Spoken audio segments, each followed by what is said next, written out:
युसम्मे ही Siddiqa, मैंने जो कहा उसकी तो दलील है। और ये सुन, जो उन्हें सिद्दीक न कहे उनका कुछ नहीं बिगड़ेगा।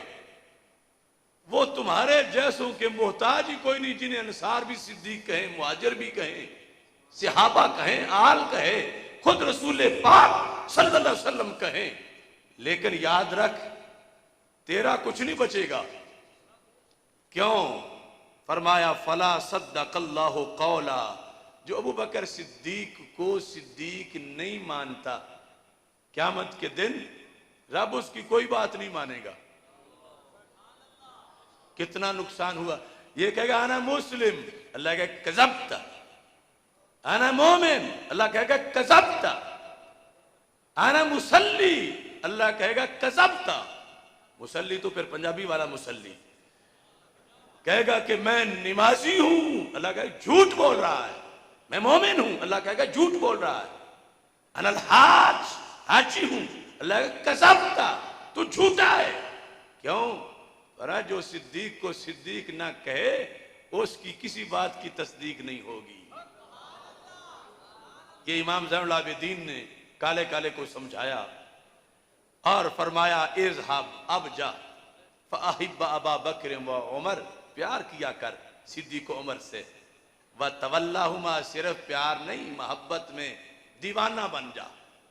अब अगला जुमला है जहां थोड़ा एक लफ्ज बदला है, जाके बेटे ने कहा फमा कान मिन अमरिन फफी उनुकी, अगर इस प्यार के बाद जन्नत जाते हुए फरिश्ते तुम्हें रोक के खड़े हो गए तो वहां से छुड़ा के जन्नत ले जाना मेरा काम है। अब देखिए, अहले बैत अतहार ने, यानी जिन्हें इस कदर, जिनके नजदीक जरूरी है इस कदर इनका प्यार, तो जब इनके खिलाफ कोई भौंके तो उन्हें गुस्सा कितना है। हजरत जैद बिन अली बिन हुसैन, अली बिन अबी तालिब, जैद बिन अली बिन हुसैन बिन अली बिन अबी तालिब, यानी इमाम ज़ैनुल आबिदीन के फर्जंद हजरत जैद, वो कहते हैं, ये अल बिदाया वन निहाया के अंदर मौजूद है। इसमें रिवायत के अंदर आपने ये फरमाया, फुज़ैल बिन मरज़ूक ने पूछा, वो कहते हैं काला ज़ैद इब्न अली इब्न हुसैन इब्न अली इब्न अबी तालिब रज़ियल्लाहु ताला अन्हु, कि हजरत ज़ैद बिन अली रज़ियल्लाहु ताला अन्हु ने कहा अम्मा आना, अब कितनी नस्लों तक इस फैसले पर दस्तखत करते रहे, जहां तक मेरी बात है। फलो कुन तो मकान अबी बकर, अगर अबू बकर सिद्दीक रज़ियल्लाहु ताला अन्हु की जगह मैं होता और लोग कहते फदक का फैसला करो, तो काफा लहकम तो बिमा हकामा भी अबू बकर फी फदक, तो मैं वही फैसला करता जो सिद्दीक अकबर रज़ियल्लाहु ताला अन्हु ने फदक में किया है। अम्मा आना, मैं फलो कुन तो मकान अबी बकरिन, अगर मैं होता हजरत सिद्दीक अकबर रज़ियल्लाहु ताला अन्हु की जगह जैद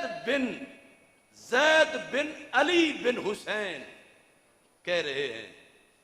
अब वो सैयद बड़े हैं या आज वाले, यानी आज वालों से मुराद हमारे नहीं, वो जो गामे शाह वाले हैं।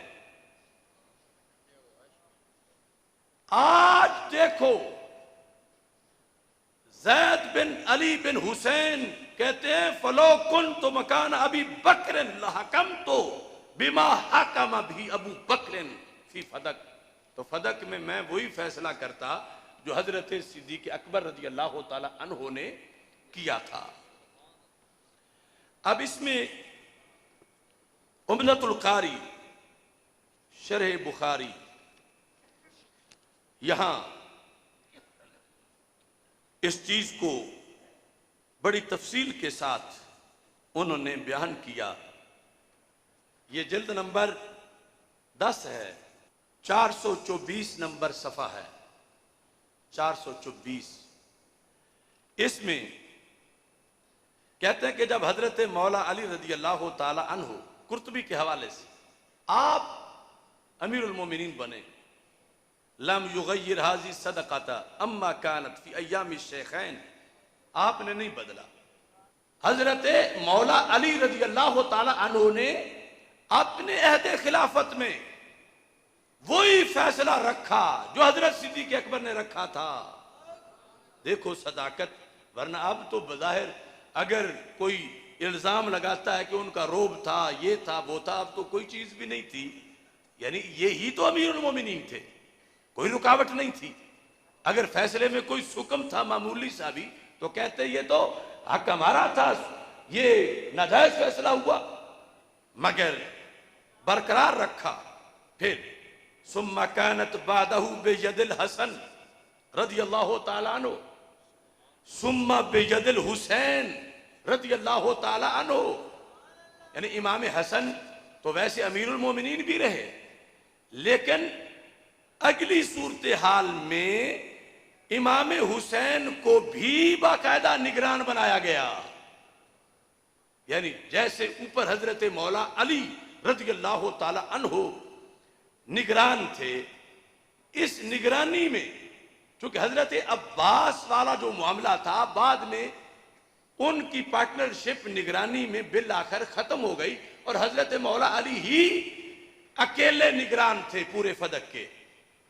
फिर इमाम हसन रज़ियल्लाहु ताला अन्हु, फिर इमाम हुसैन रज़ियल्लाहु ताला अन्हु, और फिर सुम्मा कानत बादहू बियदिल हसन सुम्मा बियदिल हुसैन सुम्मा बियद अली इब्न अल हुसैन इमाम ज़ैनुल आबिदीन, सुम्मा बियदिल हसन बिन हसन सुम्मा बियद ज़ैद इब्न अल हसन सुम्मा बियद अब्दुल्लाह इब्न हुसैन सुम्मा वलिहा बनुल अब्बास। ये इतनी पुश्तों तक तो आल ने फैसला बदला नहीं, ना इमाम हुसैन रज़ियल्लाहु तआला अन्हु के बेटों ने और पोतों ने और पड़पोतों ने, और ना इमाम हसन रज़ियल्लाहु तआला अन्हु की नस्ल पाक में आने वालों ने। तो ये कालों कालों को क्या है। इमामैनी ये लिखकर आप कहते हैं लम युरवा अन अहादिम मिन हाउलाई अन्नहु तमल्ला कहा, ये सब जो हैं हस्तियां इनमें से किसी के बारे में नहीं आया कि ये मालिक बन गए हों फदक के, और कोई भी किसी ने आगे विरासत में इसको नहीं रखा। कहते हैं फलौ काना मा यकूलु शिया तो हक्का लाखाज़हा अली रज़ियल्लाहु तआला अन्हु और अहद मिन अहले बैत ही। और अगर ये शिया जो कहते हैं ये सच होता तो फिर हजरत मौला अली रज़ियल्लाहु तआला अन्हु फदक अपने विरसे में डालते, मिलक में लाते, या उनकी औलादे पाक में से आगे कोई इसको यूं फैसले को बदलता तो पता चला कि सिद्दीक़ अकबर रज़ियल्लाहु ताला अन्हु का फैसला इतना सच्चा था, इतना सच्चा था, इतना सच्चा था, और हजरत फातिमा की औलादे पाक ने इतना माना, इतना माना, इतना माना कि जिसकी कोई नजीर नहीं मिलती। क्या इन लोगों को अपनी अम्मी जान से कोई प्यार नहीं? क्या ये अकीदतमंद नहीं? क्या ये नहीं कह सकते थे कि मासूमा है? अगर रवाफिज वाली बात सच्ची होती तो इनका इस्तिदलाल कैसे गलत हो सकता है? इन सब ने इस्तिदलाल सिद्दीक़ अकबर रज़ियल्लाहु ताला अन्हु का जो हदीस से इस्तिदलाल था उसको सही माना। अब इसमें अगला मरहला इसका, अब ये वफाउल वफा बि अखबार दारिल मुस्तफ़ा सल्लल्लाहु अलैहि वसल्लम इमाम सुमूदी जिल्द नंबर 3, इसमें उन्होंने वही बात लिखी है कि वकानत हाजी सदकातो बेयद अलीन रज़ियल्लाहु ताला अन्हु सुम्मा कान बेयदिल हसन सुम्मा बेयदिल हुसैन सुम्मा बेयद अली इब्न हुसैन वल हसन इब्न हसन सुम्मा बेयद ज़ैद इब्न हसन वही सदक़ातु रसूलिल्लाहि सल्लल्लाहु अलैहि वसल्लम हक्का। तो ये मजीद इस बात को पुख्तगी से बयान किया गया कि आले फातिमा रज़ियल्लाहु ताला अन्हा कितने सालों तक इसकी निगरान रही और किसी ने भी इसको अपना विरसा करार नहीं दिया। तारीख़ मदीना के लिहाज से यहाँ पहले इसका हवाला आपके सामने पेश कर चुका हूँ और मज़ीद इसके हवाला जात जो हैं सवाए के मोहरका के अंदर तफसील है और इमाम कुर्तबी की तफसीर के अंदर इसकी वजाहत बहुत जामे तरीके के साथ की गई है। अब इससे ये जो इन्होंने गढ़ा था कि तोहफे वाला मसला कि तोहफे के तौर पर रसूल पाक सल्लल्लाहु अलैहि वसल्लम ने दे दिया, तो इमाम अबू दाऊद ने इस चीज की भी बड़ी वजाहत की है और यहां से दीगर भी बहुत से मसाइल हल होंगे। ये सुन्न अबी दाऊद इसके अंदर जिल्द नंबर 2 सफ़ा नंबर 59 ये लिखा है कि रसूल पाक सल्लल्लाहु अलैहि वसल्लम फदक से काना युनफिकु मिनहा व यऊदु मिनहा अला सगीर बनी हाशिम व युज़व्विजु मिनहा अय्यिमाहुम कि बनी हाशिम पर खर्च करते थे और उनके साथ ताउन में और जिनकी शादी नहीं हुई थी उनकी शादियों में। व न फातिमा रज़ियल्लाहु ताला अन्हा सअलतहु अन यजअलहा लहा। ये एक नई बात है कि हजरत सैयदा फातिमा रज़ियल्लाहु ताला अन्हा ने सरकार सल्लल्लाहु अलैहि वसल्लम की ज़ाहिरी हयात में उसी दीनी जज्बे की बुनियाद पर, ना कि हुब्बे दुनिया की वजह से, सरकार से ये सवाल किया कि मेरे अब्बाजी फदक मुझे दे दो, ऐ यजअलहा लहा फअबा। तो रसूल पाक सल्लल्लाहु अलैहि वसल्लम ने इनकार कर दिया। ये कौन सी किताब है? सियासिता में से सुनने अबी दाऊद, और ये इसमें सफ़ा नंबर 59 है और बाबे फ़ज़ाइले सैयदा फ़ातिमा रज़ियल्लाहु ताला अन्हा बाब फ़ी सफ़ाया रसूलिल्लाहि सल्लल्लाहु अलैहि वसल्लम। अब ये जिल्द नंबर 2 उसके अंदर ये अल्फाज आगे मौजूद हैं, फ़अबा। तो नबी अकरम सल्लल्लाहु अलैहि वसल्लम ने इनकार किया।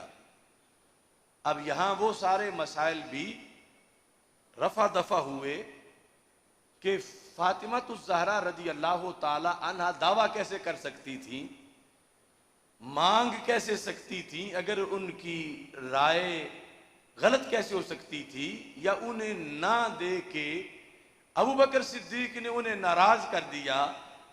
तो अब सरकार ने जो ना दिया तो हजरत सिद्दीक अकबर ने सरकार की सुन्नत पे अमल किया। अब सरकार की खिलाफ वर्जी ये बर्दाश्त नहीं थी और फिर जाकर फातिमा रज़ियल्लाहु ताला अन्हा को भी राजी किया। अब कहते हैं फ़कानत कज़ालिका फ़ी हयात रसूलिल्लाहि सल्लल्लाहु अलैहि वसल्लम, नबी अकरम सल्लल्लाहु अलैहि वसल्लम की ज़ाहिरी हयात में फदक ऐसे ही था कि सरकार ने खुद उसको अपने निगरानी में रखा और फिर दे दिया उसमें से अहले बैत को खर्चा, और बाकी जो उसके मसारिफ थे, जिहाद के लिए आलात खरीदना या किसी हंगामी सूरत हाल में गुलामों को देना। फलम्मा अनवाल या अबू बकर आमिला फीहा बिमा आमिला नबी सल्लल्लाहु अलैहि वसल्लम फी हयातिही। तो जब हजरत सिद्दीक अकबर रज़ियल्लाहु ताला अन्हु अमीरुल मोमिनीन बने तो अब मजबूर थे, जब सरकार ने नहीं दिया तो कैसे दे सकते थे।